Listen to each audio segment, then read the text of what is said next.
slides that we are about to share on our budget website. And just a reminder to those who are listening that we do have, we have had multiple presentations this fiscal year, and they're all posted on the website. With Budget Lunch and Learns, we've covered over a couple topics, as well as the November budget town hall that we also. So some of the information is actually going to be from that information as we review 24-25 and then provide new information. There's not that many slides, but it is still a lot of dense information, and we're going to take our time to kind of go through it. And again, if there's any questions, we're happy to answer them. So we will begin. So for today's agenda in our third quarter review, we're going to first review 24-25, this fiscal year of budget review. We're going to talk about what we received from the Chancellor's Office and the state of California as far as funding goes. We're also going to review, as we know, we've had exercised 3 phases of budget reductions in the past couple of years. Just going to want to review that as well. Then after our budget review, we're going to just look at third quarter actuals, the activity that we've seen as of the third quarter, as of the recent March month end, as well as just high-level projections of where we're looking at ending for this fiscal year. After we review the third quarter actuals, we will then discuss and review budget planning for the next fiscal year, 25-26. I know that that's been a very hot topic. We're just going to review what our campus has done, some pending items that we're still looking towards, and what we are to expect maybe in the last 3 months and going into the fiscal year of 25-26. We'll have time for questions at the end, and so we will begin. So for 24-25, as far as budget highlights, I just want to review what the Chancellor's Office, every July, really, the state of California passes their final budget act, which basically details each state agency's budget or state appropriation, how much money they're going to receive from the state. When they get that, then the Chancellor's Office receives that information from the state and then writes a final budget allocation memo to all the CSU campuses. And what that entails is the following information. So first, they detail what additional revenue each campus is really expected to receive. For this fiscal year, our state appropriation, we had an increase of funding of $6,997,000. This is due to the fact that the state of California, the governor and the legislature agreed to honor the compact that they have with the CSU. For those that aren't familiar with the compact, it is an agreement that the CSU made with the state of California that they increase our general fund state appropriation by 5% over 4 years. And that would be an increase of ongoing funds, of course, designating those funds to specific priorities. So we received that, nearly $7 million. There was a caveat in the sense that although we received the compact, the state of California issued that we must give the state back in a one-time sense, $75 million. And our campus share of that $75 million was $1,460,000. So although we received the ongoing funds of state appropriation of $7 million, the state said, okay, you get this funding, but you have to in turn give us back a one-time amount of $1.5 million. In addition to that, a couple years ago, we also the Board of Trustees passed that student tuition would be increasing, a 6% increase over the next 5 years. The estimated revenue that our campus would receive, according to the final memo, it was about $4.6 million. So beginning this year, we started with an additional revenue of $10.2 million. Now, although we have all this revenue, we do have to think about what this funding has been kind of allocated towards, what we must fund. So the first thing is to basically close the gap about some priorities that happened last fiscal year in 23-24. That includes funding, base funding for some specific programs like our Students with Disabilities, our Students with Disabilities Center, Project Rebound, in addition, there was a transaction of enrollment growth. So basically, last fiscal year of 2024, we received $791,000 for enrollment growth.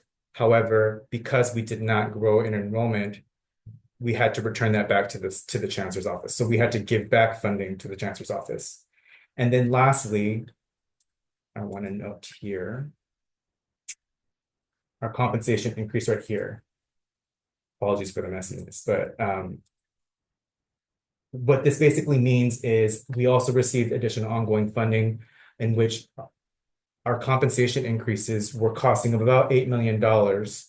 However, the university, our campus, would have to fund about $4.1 million. Now, this is, I'm going to go through as we talk about this fiscal year, what this all means, but this essentially means that we have increased costs that we have to fund with the additional revenue. But of course, the 4.1 was funding that our campus had to come up with it on its own.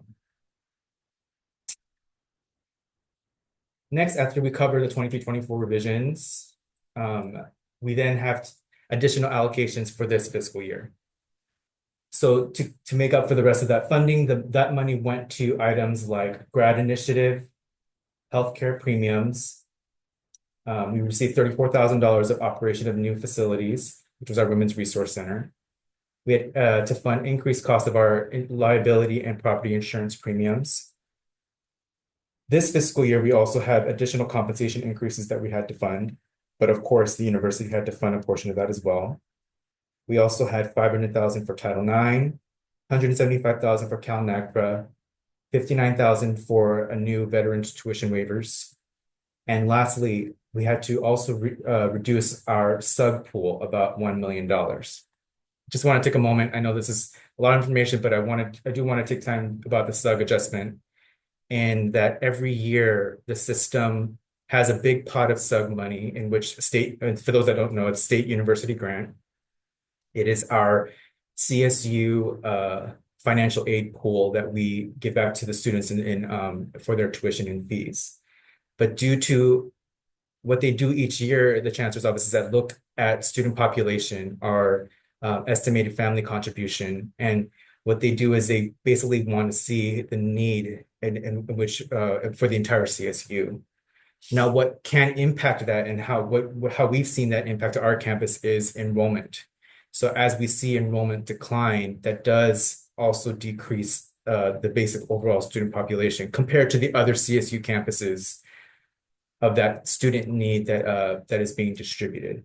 So I think we can all attribute that the reason why there's an adjustment was because of our enrollment decline that we've experienced in the past couple of years.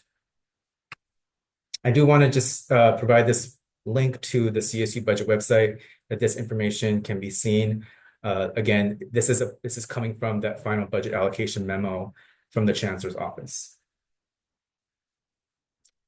I will continue. Unless Deb, do you want anything else to add before I continue to the next slide? No, I think you did great there. Yeah, great.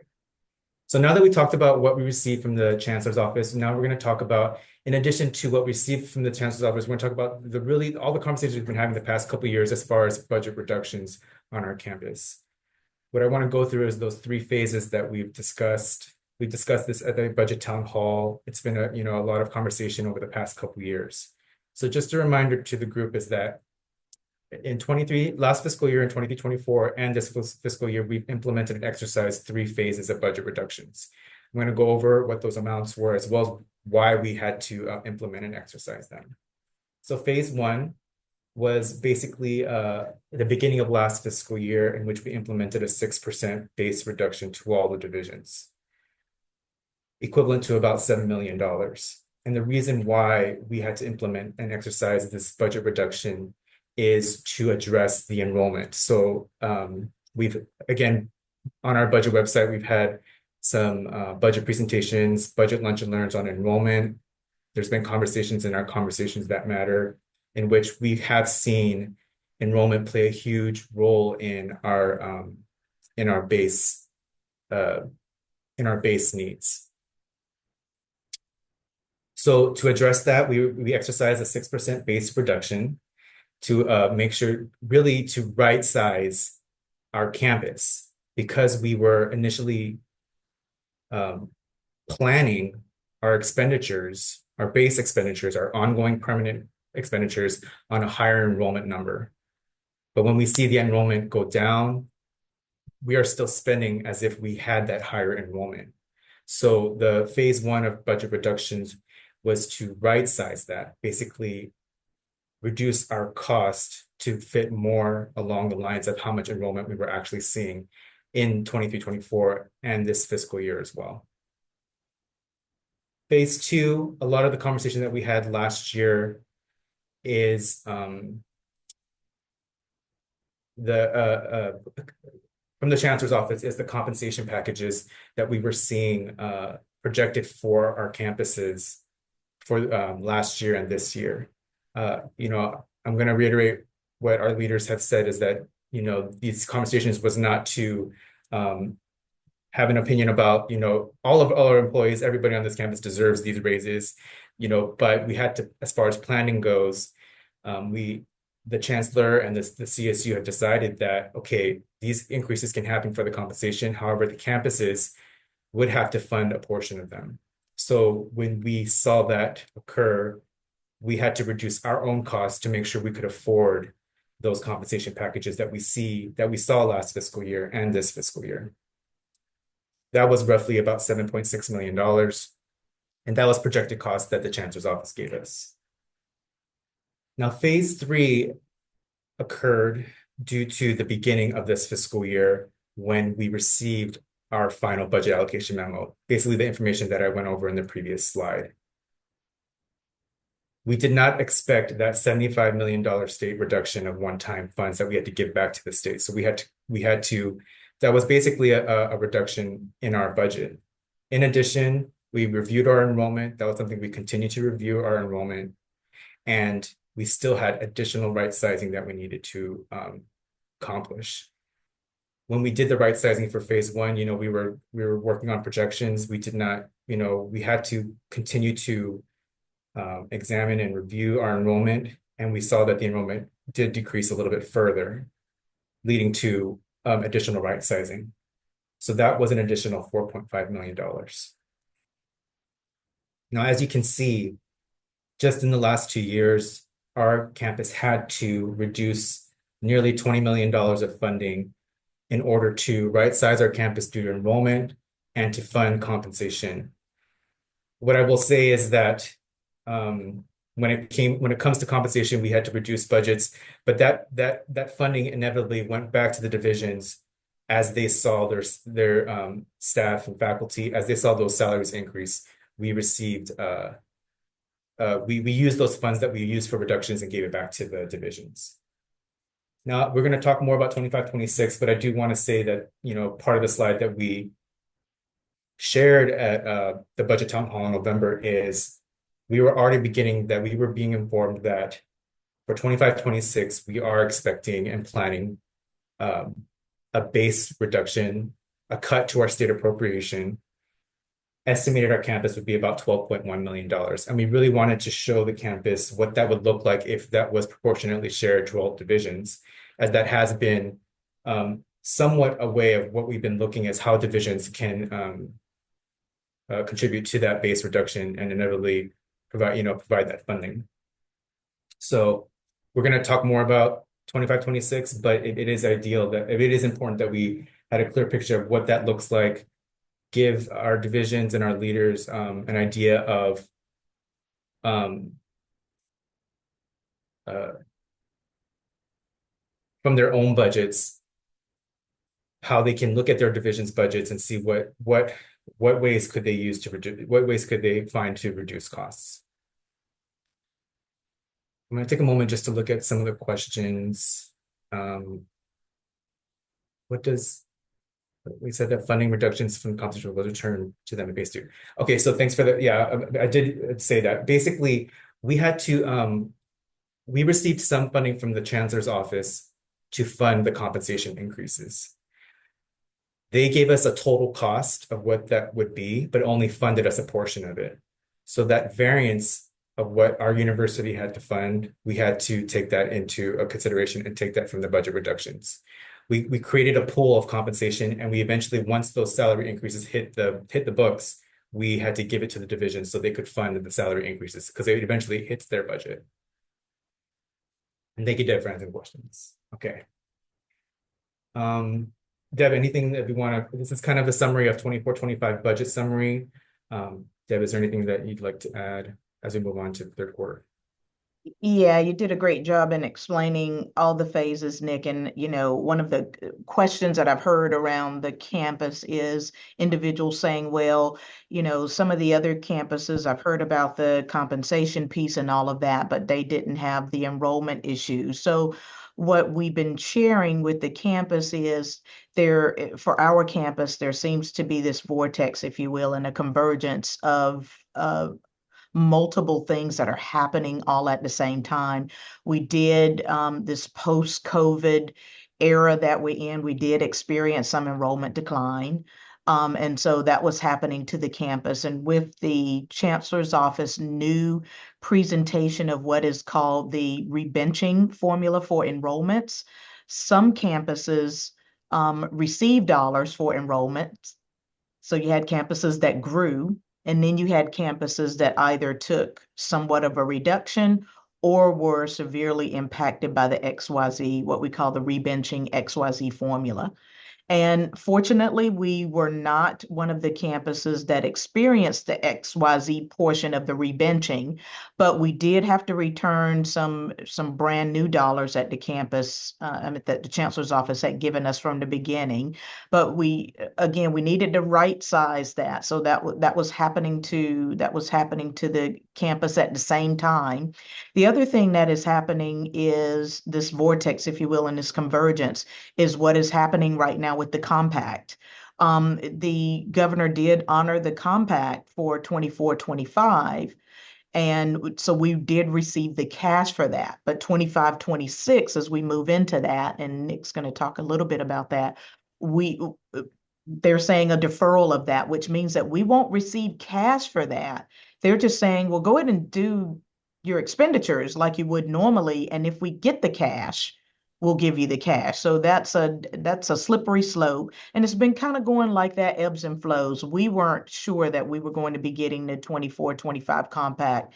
Thankfully, the governor did honor that. So we'll be hopefully receiving something in 25-26, but right now we don't anticipate receiving anything. But all of this convergence is happening all at the same time, right? So as you can see, if you really are looking at the numbers, one of the things that is happening is we are not receiving enough funds to take care of these mandated costs. Under the mandated costs are things like insurance premium increases, the health and welfare packages went up, the campuses have to pay for those. The compensation packages, there wasn't enough for the total compensation. The CSU did allow for 2%. And as you know, almost all the units received a 5% increase. So just the percentage alone will let you know that we just didn't have enough to cover some of those mandated costs. So we had to right size our revenues to our expenditures. And in doing so, we had to have some reductions. Now, the phase 3 is where we really had to really pull the trigger on, honestly, the reduction in staffing because we just didn't have any more reserve to take care of those increases. And reserve, as everyone knows on this call, is just one time. So we would have to backfill that at some point anyway, which is what we did in phase 2. We did use the reserve to cover, for the most part, that bridge for that almost $7.6 million of shortfall that we had. So when you talk about $19 million and over 80% of your budgets are salaries and benefits, we did as much as we could without having to go into staff reductions. And so that's kind of where we are right now. If this next phase, which we anticipate is going through, we don't have any information right now that would indicate otherwise. We are in the process of planning through that phase as well. Hope that answers or gives you some additional context around why is this happening to DH and I'm not hearing that same thing happen to other campuses? So, but for the most part, all the campuses had to deal with the shortfall in compensation. All of the campuses had to deal with the one-time state enrollment, and state reduction for one time to cover that $75 million. And all campuses will now have to deal with the 8% reduction. It's actually 7.9%, which makes up that $375 million. So all campuses will be dealing with that. We had that extra layer of enrollment because we had to right size the campus due to some post-COVID enrollment declines. But we are bouncing back. If you attended Dr. Franklin's enrollment summit a few weeks ago, which was just so well done, he explained all of that as far as what the campus has done to make sure that we are not just admiring that problem, but there's been a lot of work in the background done to not only look at retention, but recruitment as well as getting some new enrollments in. We're looking at our international cohorts as well and trying to just make sure that we, first of all, don't get into a rebenching situation, but to make sure that those student tuition dollars are not impacted anymore as we kind of really flatten ourselves out with that enrollment trend. Thanks, Deb. So that was 24-25 as we began. So now we're going to review our third quarter summary. We just it's already actually almost the end of April, but it does take time to close our month end. That's why we schedule it maybe a few weeks after the month closes, so we have enough time to close the month and get the data. So we're going to just review the third quarter summary. I just want to note a few things. We closely monitor the budget by running projection reports at the close of each month. So although we do the quarterly reviews, we create this report. We provide it to our executive cabinet, our university budget committee, groups like that.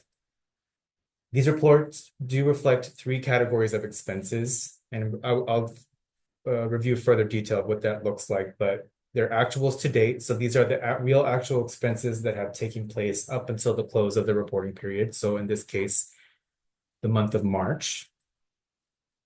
Projected actuals. So these are projections for the remainder of the year based on assumption that spending will continue at the same rate. This is a very high level projection. We are utilizing just what we've spent in this third quarter just to see what that would look like and affect our year-end balance. I will say, take this with a grain of salt, as we will see spending fluctuate over the next 3 months before the year ends. In addition, I know each division, as you know, we're a decentralized university in which every division has their own budget officer to provide more accurate projections. We just want to provide the group here just a high level projection of what consistent spending would look like. And lastly, encumbrances. Encumbrances are financial commitments that have already been made that we know we will have to pay. Encumbrances can vary drastically based on timing of contracts or payments. So for those that are familiar with the procurement process, encumbrances are basically the open purchase orders that our departments have. They are funds that have been committed to be paying in the future to our vendors. So we see that activity here as well.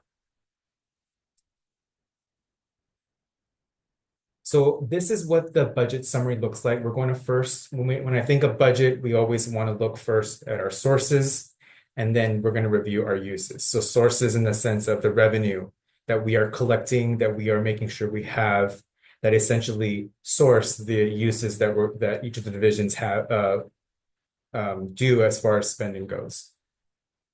So when we look at our budget summary, we're first looking in the green section, which is our total budget. Our total budget consists of base or ongoing budget, meaning permanent dollars that we are accounting for, and then one-time budget. One-time budget could be, for the most part, is any carry forward or funding that is not spent from the previous fiscal year. One-time budget could also be sometimes the chancellor's office sends one-time funds to our campus for specific programs. So that's the green section of what our budget is or our plan.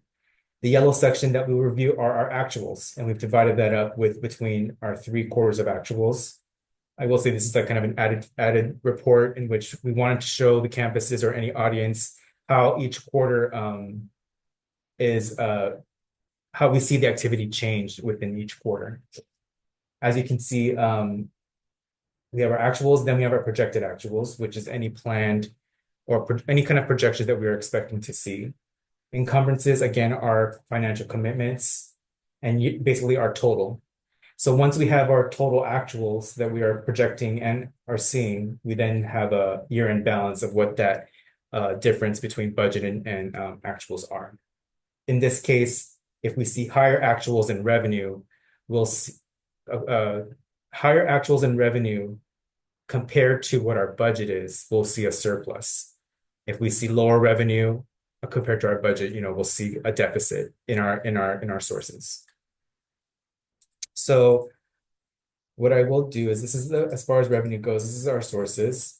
Our base budget of sources is $230.7 million. We had some one-time funding, so balance from the prior year of 31.7. But in total budget, we have a $260.6 million budget. Actuals, we will see here, all of our revenue. Oh, I'm sorry, I'm going to go through the sources. We have our state allocation. State allocation is the state appropriation that we receive from the state. Student fees are our tuition and fees, so our regular tuition, non-resident tuition, application fees, et cetera, like that. Cost recovery.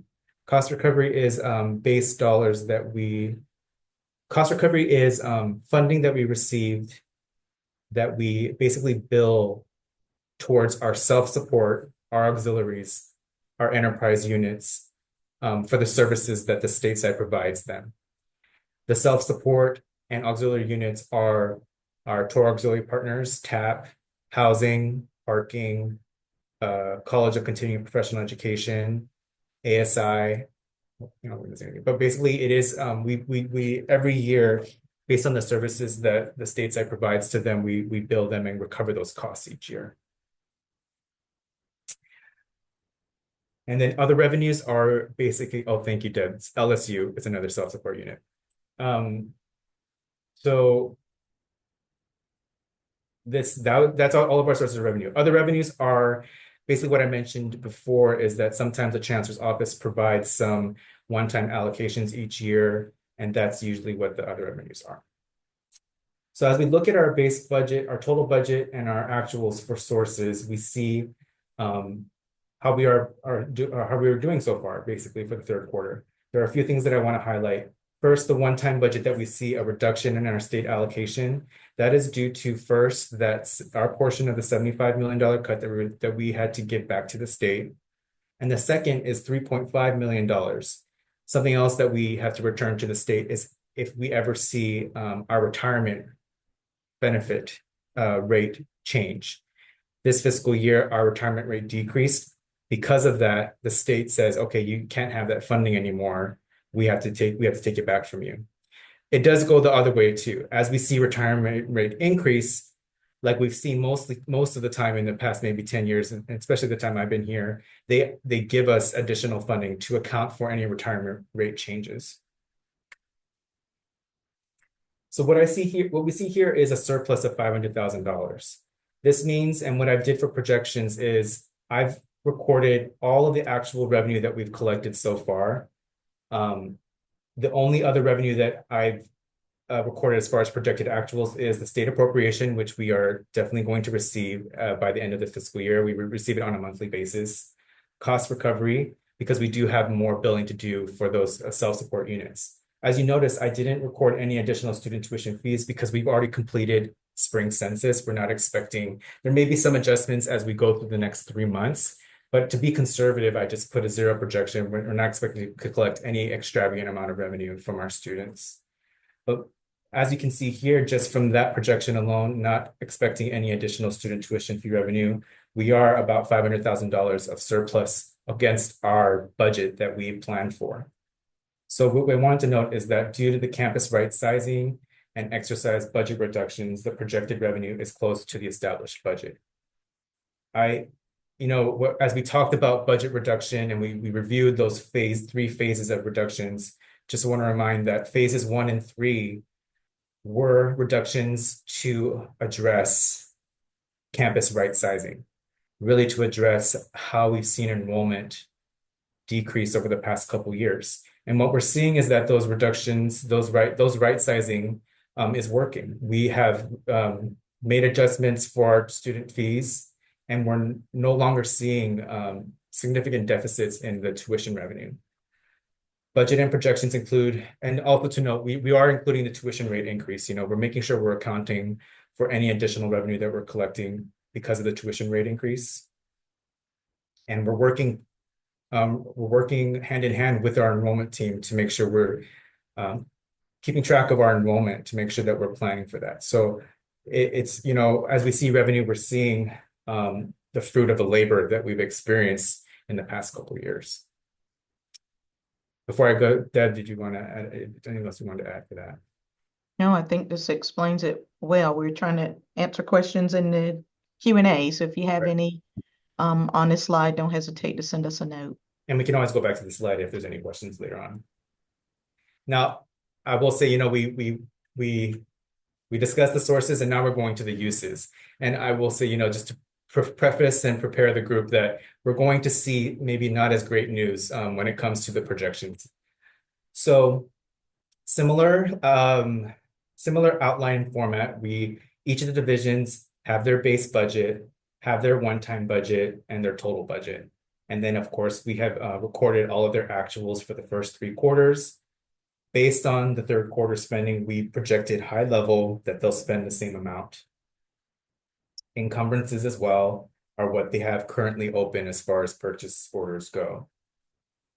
What we see here is that most of our divisions, 4 of them specifically, just from spending alone, that we will see a deficit of about $8.5 million.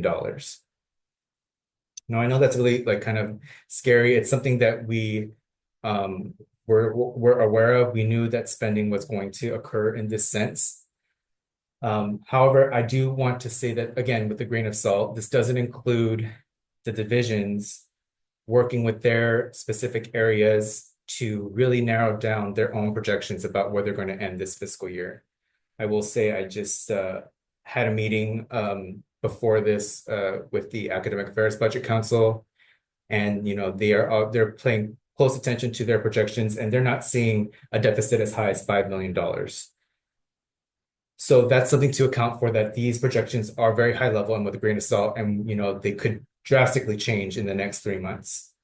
In addition, there are still 3 more months where the divisions will be utilizing other sources of money, whether they have grants that they can move expenditures, they have one-time sources from other sources of funds, whether it be some miscellaneous trust funds, or they have some maybe small fee dollars or things like that, that's not encompassing in the summary here.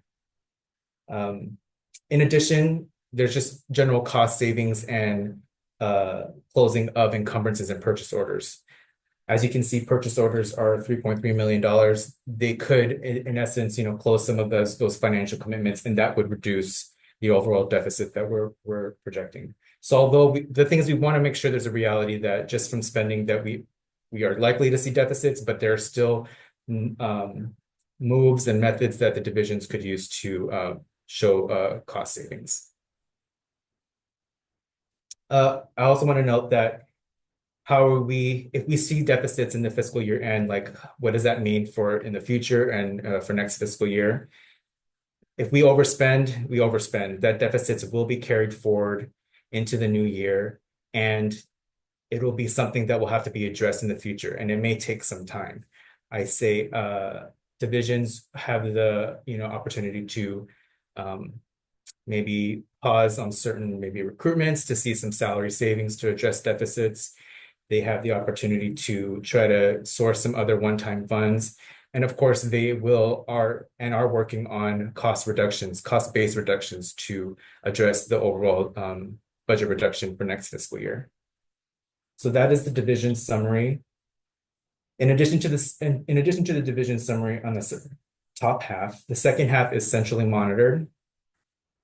Centrally monitored is where we have our uh, basically university funded, and we are responsible for some specific line items. Those consist of our benefits pool. So all the divisions that we see at the top half, the benefit expenditures is not part of their budget. We hold all that centrally. Utilities, which is our electric, our gas, and our water for the university.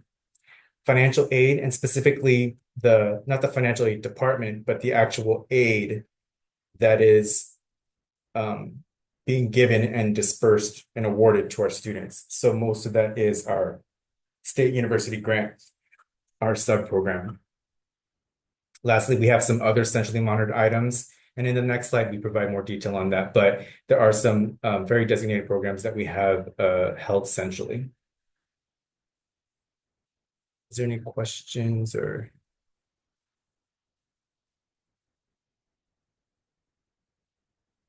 Okay. So that's the overall high level summary of uses and expenses divisions and centrally monitored. I'm going to go into the more detail of other centrally monitored. And there's a lot of different kind of items that we have. So within other centrally monitored, we have the following line items. We have our 24-25 compensation pool. So this was the result of the budget reductions that we saw at the beginning of this fiscal year. As we started the fiscal year, we reduced the division's budget and we funded this comp pool. It was nearing about $9 to $10 million. And this kind of goes back to the question of where did the funding go?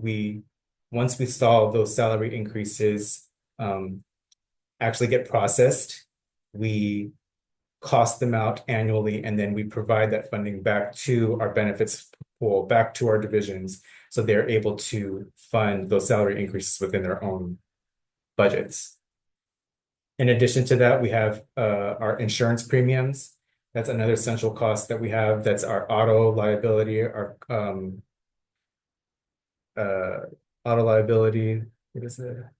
Workers' compensation, items like that as far as insurance goes. We have $60,000 for Unit 4 bonus pool. This is a part of the collective bargaining agreement for Unit 4, our academic professionals. There's just they have annual bonuses, and we hold that centrally and allocate them out as those costs occur. We still have some university level programs like Project Rebound, SDRC. Our campus, as far as the budget office, we work with the Division of Student Affairs to make sure we cover those costs as they occur. $991,000 is part of our I&I loan. That is, and if you were here for our recent budget luncheon, I recommend you can watch that video that we held in March. We talked specifically about capital projects here on our campus, and we briefly went over the I&I loan. The I&I building that was stood up a couple years ago, part of funding that, we worked with the Chancellor's office as we needed some additional funding to have a loan for the university, and we are basically paying that back to the Chancellor's office over the next 30 years. So we have that funding centrally, and we issue that payment out annually. 1.4 is for the $75 million share. That was part of the reductions that we took from the divisions this fiscal year, and some smaller items that we have central university costs for fire marshal and the Emergency Operations Center. Something that I did want to note is our unallocated reserve. So that's the term reserve is something that we hear a lot in conversations on our campus. And when we think about our true unallocated reserve funding that we have available for economic uncertainty or for emergencies or things like that, these two line items are truly what we have as far as our campus goes, as far as an unallocated reserve.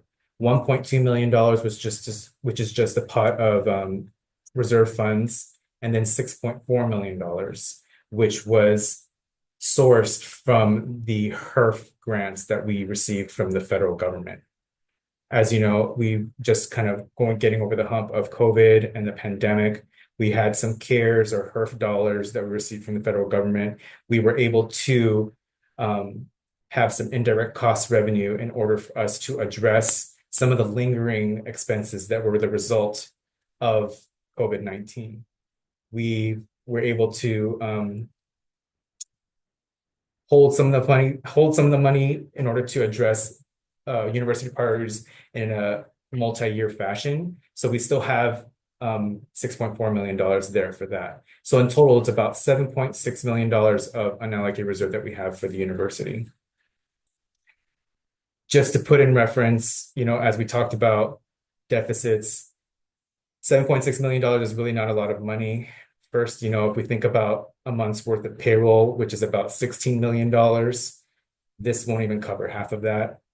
If we're thinking about our year-end balances that we see in the divisions, if let's say, if we end this fiscal year and it actually ends up being $8.5 million, this unallocated reserve won't even be able to cover that as well.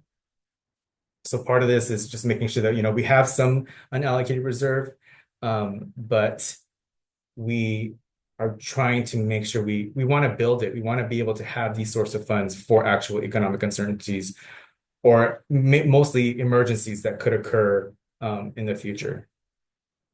Other essentially monitored items are designated programs. So the President's Initiative, that is funding that was approved by the University Budget Committee to address kind of the President's Initiative when it comes to students, student life here on our campus, just to provide additional funding to certain programs. We also have the Black Women's Think Tank.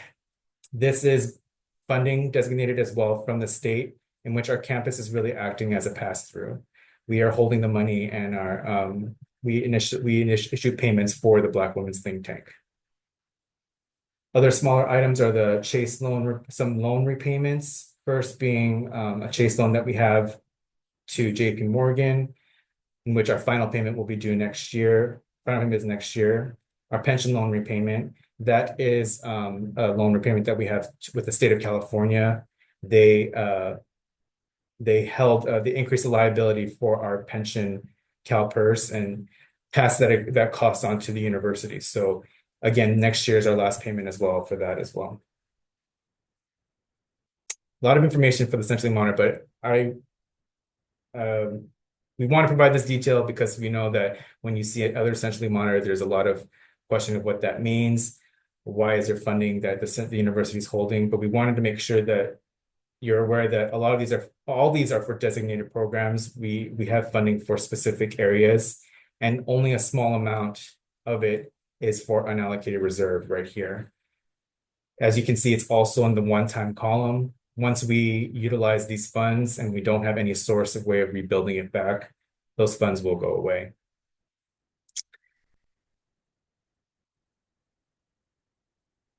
Any question? Deb, anything you want to add, or should I just continue? Keep going there, Nick. We might want to answer Alan's question and do that one live. Please explain the divisions. I'm working on the other ones. Okay, thank you. So divisions. I think when we talk about the divisions, we're talking about the 7 individual units that are on our campus. That corresponds to these 7 areas right here: academic affairs, admin and finance, our university advancement, our diversity, equity, inclusion, and justice division, IT, our office of the president is considered its own division, and then student affairs. So these are all the different areas. And when I say divisions, I do talk, I guess I talk about the fact that we're a decentralized campus. Although we are responsible for the university's budget, each of the divisions have their budget staff that are, using the funds that has been allocated to them to be responsible for that.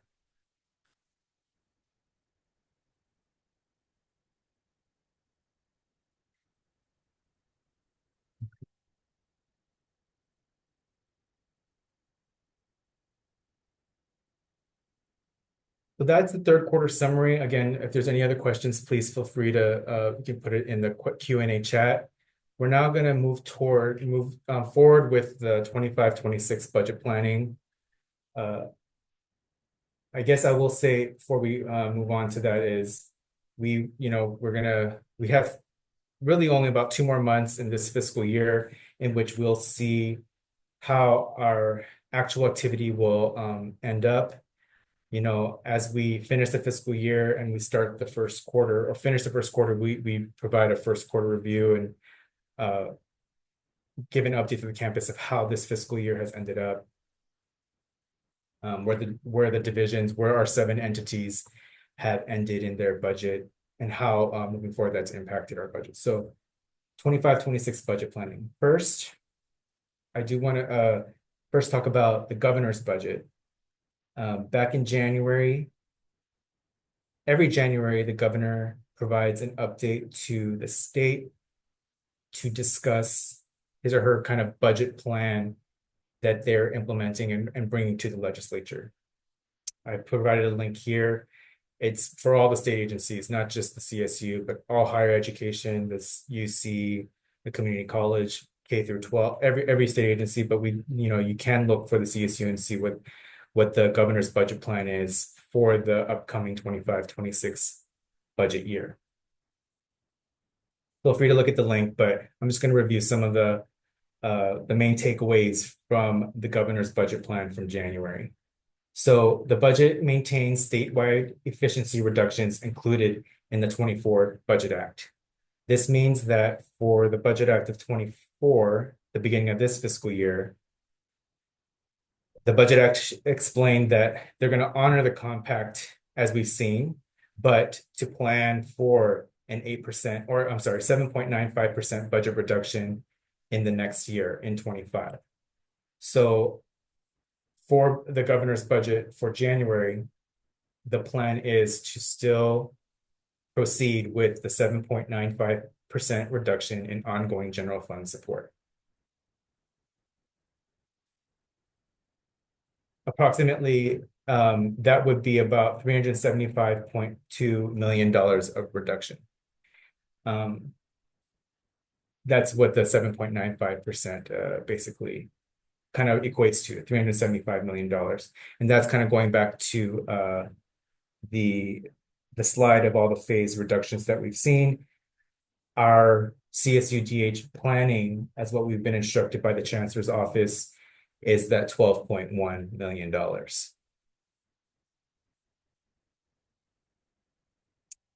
In addition to that, the governor's budget does note, and it's something that Deb had, or VP Wallace had mentioned a few slides ago, is that there is a potential honoring of the compact. So honoring that 5% general fund increase in the next coming years. However, to note that we're not going to give you those funds when they're basically promised. The cash won't be available until 2 years after. So although that's available, although that's kind of somewhat good news, it's very disarming because it's not funding that's actually going to be seen, and we don't know if it's actually going to be fulfilled. So as far as planning goes, the only thing we can really count on, or that seems to be really solid, is the 7.95% ongoing general fund reduction.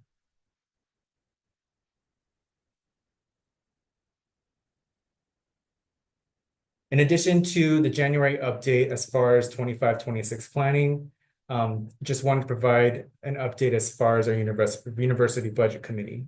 Our University Budget Committee, or UBC, just during this fiscal year, we convened 4 times, and this includes a half-day in-person retreat in March of 2025, of last month. Basically to discuss and develop recommendations. I will say that it was a very fruitful meeting in which we were able to see everyone in person. The retreat included working groups to explore 25-26 planning processes. We reviewed implications of enrollment declines, compensation obligations, inflationary cost increases, and revenue generation strategies. The result of the retreat was those working groups had time to discuss these strategies and basically create recommendations to address any base budget reductions and associated revenue opportunities. That happened last month. In the beginning of this month, we had a form, the University Budget Committee drafted a formal memo to the president with the listed recommendations. And, we're waiting to for the final president's approval of certain recommendations or the overall plan as far as moving into the future.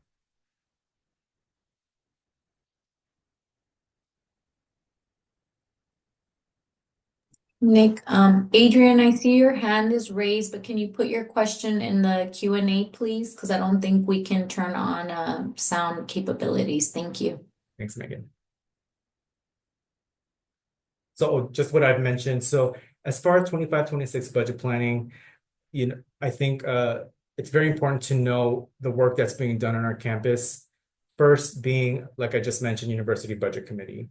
Our President Barham, has received those recommendations last week, April 15th, acknowledged receipt of those recommendations. But we're still waiting on him to act on any recommendations due to a variety of variables still occurring right now. One being the governor's compact, the final budget, how enrollment is projected to be seen in the future, bargaining impacts, including compensation changes. So a lot of different things that are still kind of in flux and still waiting to be determined.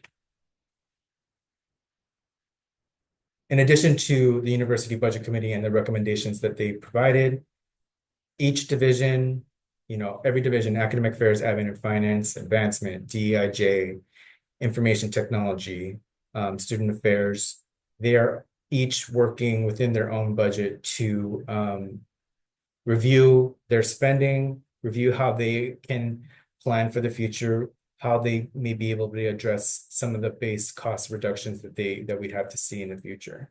So that's some of the work that's being done right now too. And then lastly, we have the president and our leaders have implemented reimagining the future for CSUDH. And what that means is that they've created a committee for reimagining the future, in which we have faculty, staff, management, gathering together to discuss really what we see in our campus, what they plan on, and then creating recommendations based on how they can move forward. And those recommendations will be going to the president as well. That also involves Huron Engagement. It is the consulting firm that is currently working on our campus to review our campus. And really the goal is for them to provide observations and options for our campus. They're not telling us, what to do or anything. They're just looking at our campus and providing some of those observations and options that could be utilized or could be taken for the president and the executive cabinet to implement in the future. All of it to address the reimagining of the future of CSUDH, as we are seeing such, in all honesty, kind of like a bleakness and kind of that vortex that we've been discussing of budgetary impacts. And lastly, as I discussed, as there's still some things in flux, just providing some of the pending items that we are still waiting to see from different areas. So the first one being the governor's May revision. We've discussed the January budget that the governor provides every May, in the middle of May. Usually, I believe it's like May 10th through 12th. And we'll see that this May as well. The governor will provide a revision to the planned budget. The revision is a result of a lot of the advocacy that's being done in the past few months. I know from different groups, from our campuses, from our president, from our chancellor, they're advocating to the legislature, to the state to, not implement these cuts. So we are hoping to maybe see a result from the May revision. As we've seen in the last year, the budget climate really fluctuated.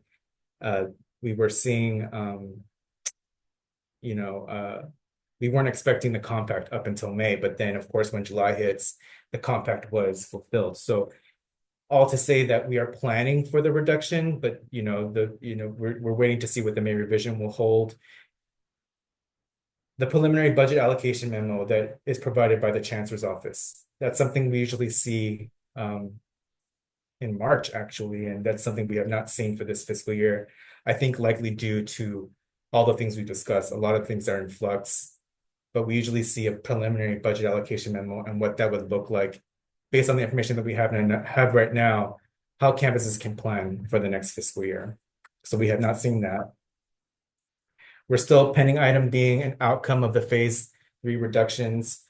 We're trying to, as you can see, we're trying to see how those reductions are going to outcome for this fiscal year, how cost savings will be seen, and the utilization of one-time funds. Fourth quarter, again, we'll provide an update for the fourth quarter and the year-end close just to see what that will look like. Although we have the May revision to look forward to, we also have the July final budget in which the Budget Act will be passed, and we'll see what the CSU's final budget will be from the state. And in turn, the final budget allocation memo from the Chancellor's office, they'll provide that and give us what our final budget will be, and that won't happen until July as well. Moving into 25-26, a pending item. We need to see, we're waiting and pending to see the president's final approval of the adopted budget. So based on a lot of the recommendations, whether it be from the University Budget Committee, from the Committee of Reimagining the Future, from each of the divisions, from Huron's options, we're waiting to see what that final budget approval will be. And as we move into 25-26, our divisions will be inputting their budget plan into our Questica budget tool. So that's a way for us to record our final budgets and of course spread that amongst the areas on our campus.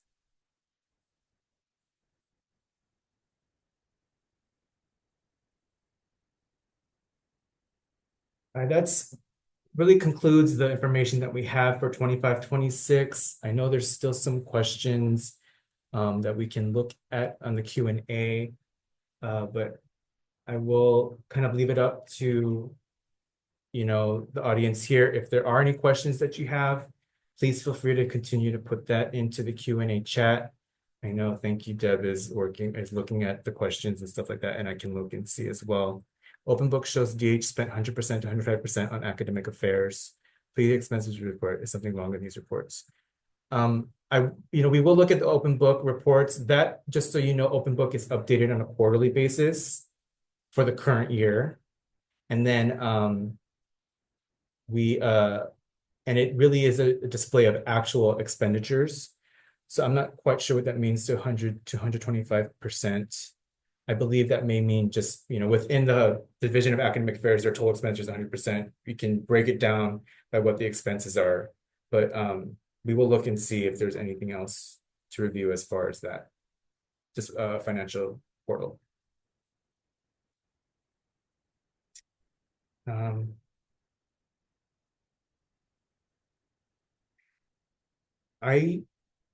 not sure, Deb, or as far as Huron goes, and I'll just say what I'm aware of is that Huron is going to just provide options and observations of what maybe our academic programs are like. So it's not like they're going to say to specifically what this question is to lay off certain staff or discontinue programs, but it's more of just what they're observing as far as our campus goes, and we have the option to do as we would like. Deb, I'm not sure if there's anything I can do to Yeah, no, you're right. And we are still awaiting additional information from them. They came to cabinet this week and just provided some information that we already knew about as far as, number of programs, just a lot of information around data. And then they will continue to provide those options as we meet with them. But we don't have all of that information just yet. They're still finalizing some work. Deb.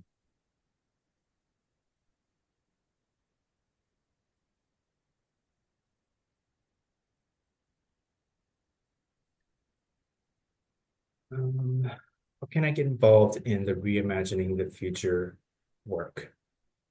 From what I'm actually part of the committee. From what I've gathered is that, the committee members are able to, they're working with their own areas, whether it be colleges or things like that, just to talk about the discussion because everybody, the members are looking for insight from the campus community. So I believe there's a website for the Reimagining the Future. I believe there's a list of the members for the committee. And if you are aware of the specific area, whether it be your college or things like that, that you can reach out to those and try to get if input, you provide some input for that.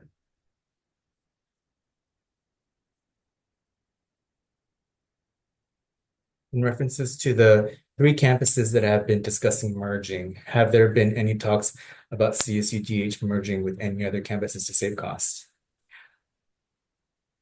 What I will say, I know there's a system-wide effort on multi-campus collaboration. And that is, something that the entire system is looking towards, and they've identified specific areas, I believe, are procurement, some IT, and maybe Deb can ask, but I just know that that's definitely a priority for the system. But I will leave it to Deb to maybe further provide. Yeah, Nick is right. One of the things that the CSU is initiating under the guidance of Deloitte, who came in and did some really good work around helping the campuses on what they're calling a multi-campus collaboration. Or multi-university collaboration, MUC, or some are calling it MCC, multi-campus collaboration, is looking at areas that it doesn't make sense for 23 campuses to do the same thing. One of the 3 items that is up on the table for consideration between campuses, and there's no decision yet on how that's going to be done. Is it going to be done on a regional basis? Is it going to be done on a center of excellence? We're not really sure how that's going to be done. They're working through some of the implementation ideas at this point, but information technology security is one of those. Benefits is one of those, and procurement is one of those. We are currently in the middle of looking at some procurement initiatives that we can save some dollars on. For an example, Maria Hernandez, who serves as our director of procurement, is working on a project, on a procure to pay project, which allows campuses to save a lot of money by going in and having direct access to those vendors and things that already have like master enabling agreements and things like that within there, and just the way that we make payments to those vendors. So there's some things that Dominguez Hills is already in the works of looking at in order to save some dollars and see where we may be able to merge with campuses to have some of those savings. But initially, there's probably not any savings because you still have to pay for the services. So that's what campuses are looking at right now, exactly what those numbers are going to look like, how much of the support is needed if there's going to be regional centers, how much campuses are going to have to pay. So it's a very extensive implementation review before we can do that. But we are considering, to answer the question, we are considering some of those initiatives to save some dollars. Dr. Malati's asking a question about an update on the 8% budget cut probability, and can it be higher than 8%? I'll start with the bottom first, Dr. Malati. We don't anticipate it going above 8%, but stranger things are happening in this crazy economy that we're looking at. If you're keeping up right now with the economic situation that's happening in the county, that's happening in, I think this Los Angeles, the mayor just announced yesterday that they'll be seeking additional dollars from the state due to the fires, due to what is happening in the economies in the counties and in the cities. So right now, we're holding at that 7.9% based on the information that we have. As far as the 8% budget cut, the chancellor's office is telling us the likelihood is very high that probability is going to happen. So campuses need to prepare for it. They've sent us 2 memos about it. one in October and one just recently, and saying, I know the number went from $397 million and now it's down to 375, but we still want you to continue to take the initial cut amount that we gave to you, because we don't know, it may vacillate in between some of those numbers. So in order to be conservative and to stay safe, just go with that 8%, 7.9% to be exact, that we gave you. So right now the likelihood is high, but what is happening on the other end of that? There has been a lot, when I say extensive advocacy around meeting with the governor's staffers, meeting with the legislators, meeting with their district staff. As a matter of fact, we have 8 district staff members that will be on campus tomorrow. We'll be sharing the information with them. I'll be doing a presentation on the budget overview, and we're just going to continue to advocate, beat the bushes as much as we can, and try to tell the governor that this additional cut, because we've already taken a one-time cut, but this additional cut to the CSU will most likely have irreparable harm. So we don't want to do that. We know and we appreciate the fact that he's tried to do the best he can with the compact, but the economy has been such that things have happened. We've had fires that we didn't know that we would have in the state, and that is going to cost the state billions of dollars. So we don't know the impact of all of this yet. The only thing that we can do is plan for what is a very high likelihood that we're going to have to take these cuts, so we don't deficit spend even more in 25, 26. One of the things that, as Nick was talking, that came to my mind is that what we've been sharing also with the campus, if you've been watching the lunch and learns, is that we have a 3-year plan basically to kind of smooth out some of this deficit, because we tried not to take all of the cuts at one time to minimize the impact to operations and to our instructional enterprise. And we plan to do that over the next couple of years. And the plan is by 25, 26. That's why we did it in phases. We hope to have most of this down to where we are not deficit spending. We don't want to continue to do that, because at some point we will have to kick in with reserves. And as you can see, we only have about $7 million left after we spent over $8 million of reserve trying to cover some of that phased approach. So that's kind of where we are. I know that's a long-winded answer to your question, Dr. Malati, but I think all of those things have to be put into that context in order to make sure that we are doing everything that we can to plan around some of the inevitable things that may happen to us.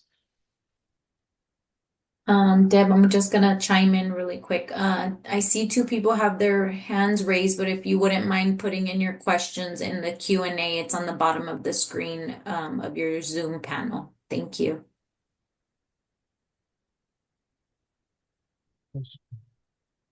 So, Ellen, you did have a follow-up question on the reserve piece. So if you have been following, and I know it's hard to follow some of this bouncing ball with some of the numbers and things like that. But if you were following last year, we had about $15 million in reserve. But we have spent the vast majority of that reserve. And remember, your reserve is only one time. Once that is spent, it's like a savings account. You don't have that to lean on again. So the 7.6 that is sitting there, and we plan on carrying that into 25, 26. We don't want to spend that down, because we need to be able to prepare for emergencies on the campus. And I can give you a good example of that. Any emergency that comes up on the deferred maintenance side of the house, because we are no longer receiving dollars for deferred maintenance. There are things that happen in the background that this campus doesn't even know about, because I really believe the team does a really good job in mitigating that before it becomes a major disaster on the campus. For an example, we had a power outage maybe about a couple of weeks ago. If John Scheffler is up here, he can probably tell us the date of that. But the campus didn't know about that because we went to work very fast. We mitigated that, and we have to find some one-time money or that is also reserve money, find some one time to kind of mitigate some of those things to make sure that we don't have any issues in our operation on the campus every day. So we don't want to spend that down completely because we won't have anything to take care of any emergencies or anything or any contingencies on the campus. Hope that addresses your question. Megan, are we missing anything here? We have one that is. No, yeah. That's And it then there. Anonymous, can the president's travel expenses be reduced? All travel expenses have been reduced. This campus had a very small footprint as far as travel goes. The majority of our travel is actually done for our students and by our students, and those are our student athletes who have to travel and participate in competition.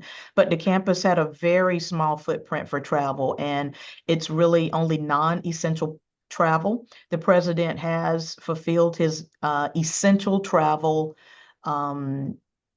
responsibilities, which is, for an example, the Hill Day, which they attended a couple of weeks ago in Washington, D.C., and that is to provide advocacy for funding, like don't cut our federal funding, maintain and preserve our grants that we have. We don't have, we're not like some other campuses who have, billions of dollars worth of endowments and things like that. We depend on that federal funding, our faculty do, to be able to do research and things like that. So that advocacy is essential to making sure that that we have dollars to do the things that are important. And, the state, they just visited Sacramento. He took a couple of community members up there because those community members work directly with those legislators. And so that is the essential travel that is happening. But all non-essential travel is either done with grant dollars or one-time dollars that the campus collects for things like that are outside of the general fund. So that has decreased considerably, and that includes the president's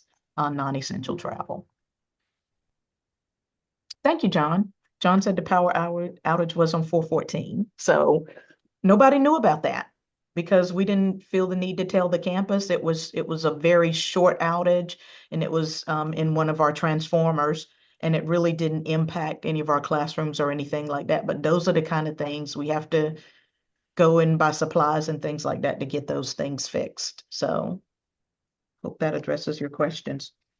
Any more questions from the team? I want to thank you all for attending. I think I saw the highest number was at 118 people. That's a pretty good attendance, and hopefully we were able to address some of your questions. I see Dr. Sanders has thrown one in here. We long known that K-12 enrollment is decreasing. Can we anticipate that these cuts basically become permanent? That is a great question, Dr. Sanders, and right now they are. The Chancellor's office has reminded us that you can bank on these cuts being permanent cuts, or you can plan on these cuts being permanent cuts. We don't know what's going to be happening over time, but there are other strategies, and Dr. Sanders has been quite instrumental in helping us on some of that retention enrollment and things like that, going back and collecting some of those enrollments from students who may have stopped out. So we are doing everything we can to make sure that those enrollments stay flat, but we're also trying to grow. We're also trying to grow in those enrollments, and there's a fine balance. Dr. Lepolt, I don't know if he's on the line, but he always reminds us there's a fine balance when it comes to reducing some of those course sections and things like that between making sure that we maintain those enrollments. So you don't want to cut through your FTES, as we call it, which is your funded targeted FTES that we get paid for. So fine balance there, but yes. Answer to that question is yes.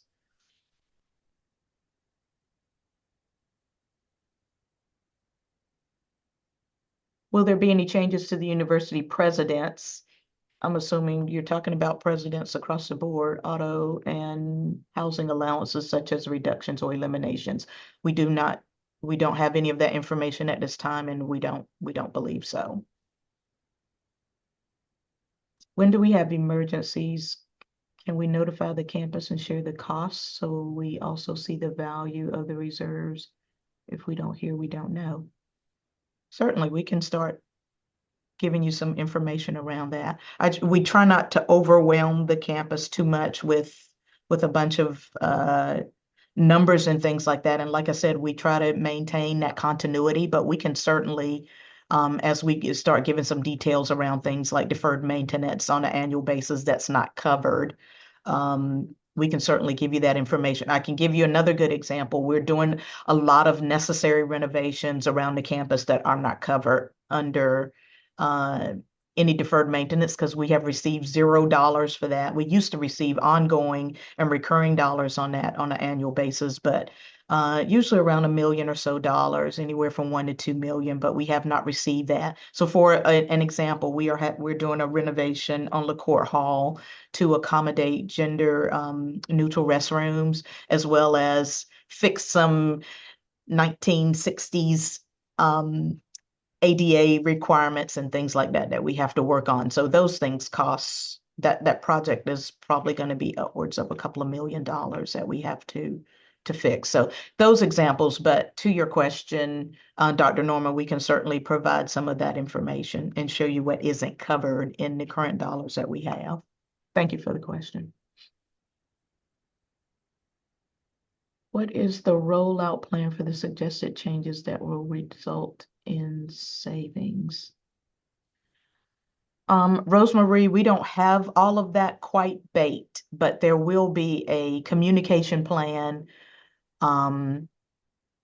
for the campus. And as we roll out the impacts even of some of our options that we're going to be looking at through our committees that we have stood up, some of the work that Huron is doing, also the work that UBC put in recommendations for. There's also some cost savings within that. For an example, let me give you one example of one of the things that UBC threw out there.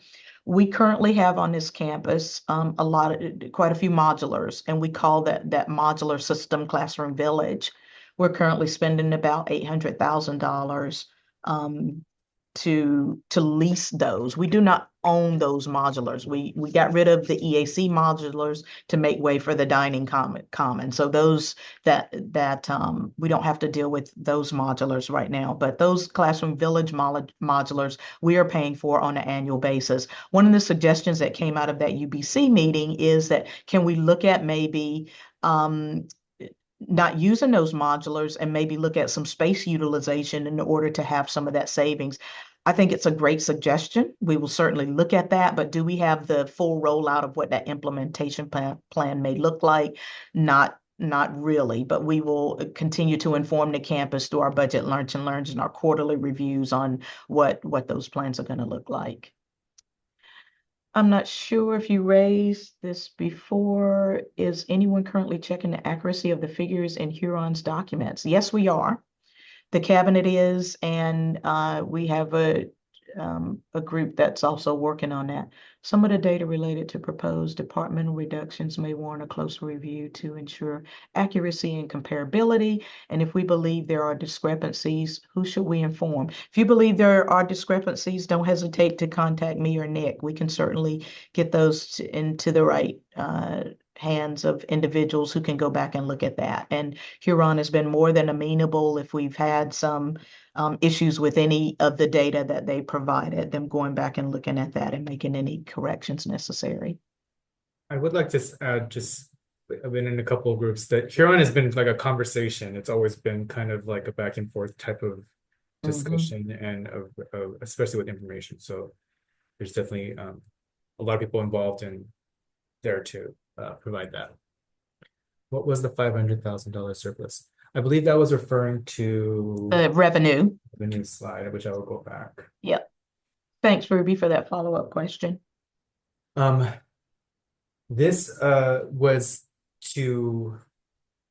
as of third quarter where we are in revenues and based on the projections, we could be conservative. We are seeing a $500,000 surplus as far as actual revenue compared to what we were kind of planning for. Now, I will say that this is just a projected year-end balance. We still have a few months where adjustments and ins and outs of revenues could occur. And we are hoping to see a surplus. That's something that we would hope to see just because that could cover some of the deficits within the university. It could build our reserve that Deb has been talking about, but that's something we want, it is something that we are proud to see as far as really emphasizing the campus right-sizing strategies that we've implemented, that we are more right-sized as far as our revenue projections based on the activity of actual revenue collected. So that's the surplus that we saw. Okay, I think we are winding down. If we don't have any more questions, I think this session was slated to end at 2:30. So we're very close. Feel free to send any questions, comments. I want to thank our support team. Vicky English Young is working in the background. And again, we'll be posting this information if you have any additional questions or comments. I jotted down some of the things that some of the questions maybe that we weren't able to answer, or we're going to do some follow-up on things like the Questica. I think we have one more question and then we'll close it out. Why engage when faculty can provide similar observations about the future of the university? Well, the faculty are working closely in that group. So we do have that parallel group that's working. And Huron was able to provide some support that faculty were not able to provide, and we needed it in a quick turnaround. And it's always good when an unbiased consultant comes in and provides that mirror for you to show you that here's where you could improve some areas. We think you're doing well in those areas. So it's not just about them coming in and talking about reductions. It's also to tell us, hey, look, you can capitalize off of this. You can create some revenue opportunities if you look at some of this. So it's not just about, there's been a lot of conversation around, is Huron coming to tell us what we're going to make cuts on? No, not necessarily. There's been as many options provided for revenue opportunities that we can certainly capitalize on, but that's kind of where we are. Okay, if there's nothing else, we'll give you back 5 minutes in your day. Again, thanks for attending. We want to thank Nick for all of his hard work. It takes a lot to put all of this information together, and we certainly want to give him his recognition for doing that, and our support team for providing things like getting everything set up, sending out announcements. All of that are very important to the success of these sessions. Okay, thank you all so much. Have a lovely day. Celebrate Earth Day in some way, form, or fashion. Use a spork, or send Ellie Perry a note and tell her we thank her for all of her efforts for maintaining sustainability on our campus. That's our plug for today for Earth Day. Have a great day, and we'll see you soon. Thank you.